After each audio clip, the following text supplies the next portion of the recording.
আমি প্রথমেই আমাদের মাননীয় প্রধানমন্ত্রী বিএনপি চেয়ারপারসন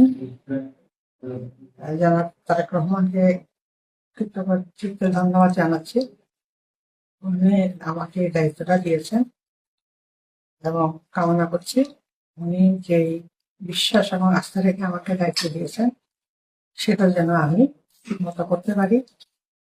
কারণ আমাদের বান্দরবান জেলা হলো 12টি নৃগোষ্ঠীর সমন্বয়ে গঠিত একটা জেলা। এটা অন্যান্য জেলায় কিন্তু এতগুলো নাই।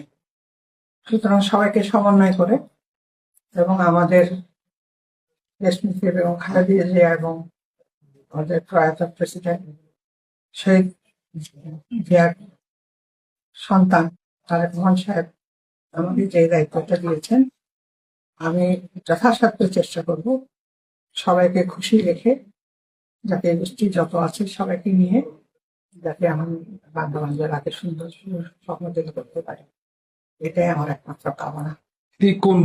গুরুত্ব তো সবখানেই দিতে হবে। আমাদের স্বাস্থ্য বিভাগটা অনেক দুর্বল, এটাকে অগ্রাধিকার দিতে হবে। তারপর আমাদের যে স্কুলগুলো, প্রাইমারি স্কুল বিশেষ করে গ্রামে গঞ্জে যেগুলো আছে সেখানে আসলে আমাদের সেরকম শিক্ষা ব্যবস্থার কারণে সেখানে হয়তো আমরা এলাকার অনেক টিচারকে পাই না, অথবা যারাও ইয়ে করে দায়িত্ব নেয় তারাও আবার যেটা মানে এটা বহুল প্রচলিত একটা কথা যে বর্গা চাষ শিক্ষক দিয়ে পরিচালনা করে।